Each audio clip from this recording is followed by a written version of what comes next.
मेरे सामने डॉक्टर जावेद अख्तर साहब बैठे हुए हैं और मैं TwoCircles.net के लिए सलमान सुल्तान आपसे गुफ्तगू करने जा रहा हूँ। अस्सलाम वालेकुम डॉक्टर साहब। वालेकुम सलाम। डॉक्टर साहब, आप ऑमेला के प्रेसिडेंट की हैसियत से association for welfare medical education legal assistance जो ऑर्गेनाइजेशन है उसके प्रेसिडेंट की हैसियत से आप सारे लीगल केसेस देख रहे हैं जी। जो बटला हाउस अक्यूज हैं, जो अलेज्ड हैं कि इसमें बटला हाउस में इन्वॉल्व थे और जो मुख्तलिफ जेलों में हिंदुस्तान की हैं, तो उनके आप केसेस देख रहे हैं। उस सिलसिले में एक रिट शायद फाइल किया था आपने सुप्रीम कोर्ट में जी। तो उसमें कोई डिसीजन, उसमें कल तारीख थी, उसके बारे में आप कुछ कहना चाहेंगे? जी, उसके बारे में ये बताना चाह रहा हूँ कि सबसे पहले जो तमाम बच्चे हैं चूँकि यंग वंस हैं जी जी और प्रोफेशनली जो है हाईली एजुकेटेड है, तो जिस तरह से 1 साल का टाइम लैप्स हुआ है, जो बड़ा हुआ है, ऐसा लग रहा है पूरी ज़िंदगी इनकी ख़त्म होने के बाद भी इंसाफ नहीं मिल पाएगा। तो उसी नेचुरल जस्टिस को मिलने के लिए, पाने के लिए एक सुप्रीम कोर्ट में जो है, जिसका क्रिमिनल रिट नंबर 14 है, किसी लीगल सेल के वकील लोगों के जरिए, जिसमें मेनली DK गर्ग साहब और MS खान और कुछ और वकील हैं, जिसकी कल जो है ऑनरेबल चीफ जस्टिस सामने और जजेस सामने सुनवाई हुई है। और मैं समझता हूँ कि एक हिस्टोरिकल डिसीजन है। वो रिट एडमिट हुई और कोर्ट यहाँ पर बहुत ही अच्छा काम शुरू से कर रहा है और कोर्ट ही की वजह से पूरा मुल्क अच्छा से चल रहा है। इसके लिए जो मुख्तलिफ सूबे हैं, मिसाल के तौर पर कर्नाटका है, महाराष्ट्र है, राजस्थान है, गुजरात है, इन तमाम जगहों की हुकूमतों को सुप्रीम कोर्ट ने जो है इससे कहा है कि मतलब इन बच्चों के लिए क्यों एक स्पेशल कोर्ट जो है बना दिया जाए, जिससे हमें लगता है इससे एक फास्ट ट्रैक पर सुनवाई हो सकेगी।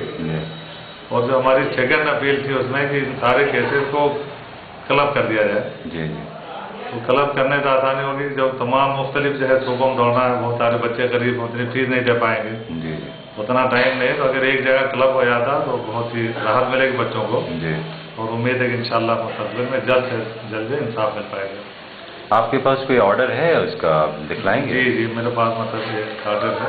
अच्छा, इसको जी नंबर जो 14 है जी क्रिमिनल रिट सुप्रीम कोर्ट जो है, अगर इसमें आ सके तो हाँ, इसका ऑर्डर भी दिखलाएंगे। एक पेज और है इसका, नीचे इसका। जी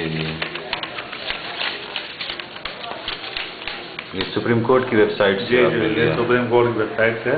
जी, इसका नंबर 14 है क्रिमिनल। अगर हाँ, ये ऑर्डर जो भी देखना चाहे आप देखें। जी इस सिलसिले में अगर पूछे हुए आपके लिए जी बहुत माजरत साथ एक चीज़ और ऐड करना चाह रहा हूँ। जी, बताएं। इसमें इसी सेल के जो पैनल जो गुजरात में था, जिसमें एलाल पठान साहब हैं जी और खालिद शेख साहब जो है, IM मुंशी साहब, अल्ताफ साहब, लेकिन कुछ और वकील जो है साउथ इंडिया के थे, शरीफ साहब, इन लोगों ने मिलकर एक और रिट किया था सुप्रीम कोर्ट में। तो उस रिट के जरिए एक राहत मिली है, क्योंकि गुजरात में इन केसेस में बहुत लेट हो रहा था, तो सुप्रीम कोर्ट का एक स्टे कि अब इन केसेस की सुनवाई गुजरात में नहीं होगी। अच्छा। हालांकि अभी ये नहीं तय हुआ कहाँ होगा, दिल्ली में होगा, लेकिन क्योंकि अगली जो है ये हमारी जो दूसरी वाली रिट इसके लिए प्रेयर जो दिल्ली में है, हमें कोर्ट को उम्मीद है कि इंशाल्लाह ये दिल्ली में हो जाएगा। अच्छा। और ये बहुत पॉजिटिव कदम है, राहत के साथ लोगों ने लिया है इसमें।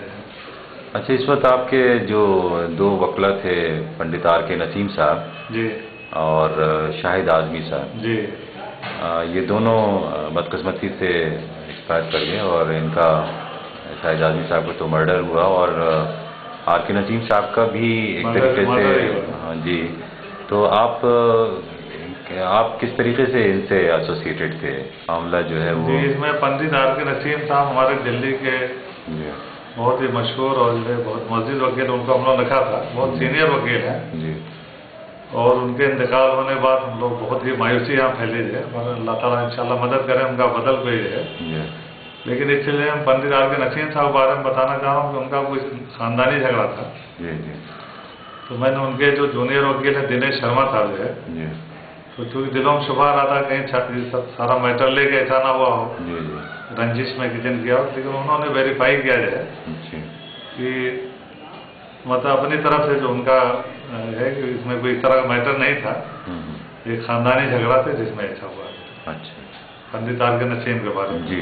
लेकिन अगर एक और वकील के बारे में जी, अगर आप, हाँ शायद आदमी साहब उनके बारे में जो अभी तक जो है पेपर से इतलात है, जी, और जो क्रेडिबल जो इनपुट्स है जी, वो इशारा यही कर रहा है कि चूँकि बहुत ही ब्रिलियंट आदमी थे जी, और बहुत सारे बच्चों का केस इतने अच्छे आदमी थे कि फीस वगैरह कभी मांगते नहीं थे, अच्छा, और हमेशा वो कहते थे कि वो इंसानियत के लिए है, किसी पर्टिकुलर कम्युनिटी के लिए नहीं, ह्यूमैनिटी के लिए लड़ रहे थे। जी, ताकि जो चीज़ें इंडिया में हो रही हैं, जी, दोनों कम्युनिटीज एक दूसरे को नफरत के निगाह से भी देखती हैं, गलतफहमी पहुंचती है, जी, तो उनका हमेशा कहते थे दो मकसद है। एक तो ये कि बच्चे जो मासूम हैं इनको इंसाफ मिले, और इस इंसाफ के जरिए जो कन्फ्यूजन हो रहा दोनों कम्युनिटीज में वो दूर करने के एक अच्छा सुनहरा मौका है।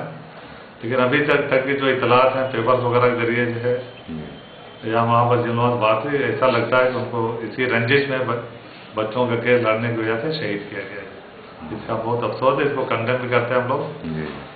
और जिस तरह से इसका मजीद अफसोस है, पहले जो उन्होंने एक दरख्वास्त दिया था महाराष्ट्र गवर्नमेंट को, इस तरह सबकी उन्हें पास में भी मिली थी और कुछ पुलिस वाले उनके सिक्योरिटी में रखे गए थे, वो हटा लिए गए। गवर्नमेंट ने वहाँ जिम्मेदारी के साथ काम नहीं लिया जाए, और जिम्मेदारी के साथ काम लेना चाहिए था। इसलिए इस सिलसिले में खास तरीके से जो वकला बाकी हैं जो इस तरह कैसे देख रहे हैं, जिन जिन स्टेट में हमारी तरफ से सेल की तरफ से रिक्वेस्ट है तो उनकी सिक्योरिटी के लिए जो पूरा अच्छा से इंतजाम किया जाए। जी, नहीं बहुत अच्छा, बहुत शुक्रिया आपका। Thank you.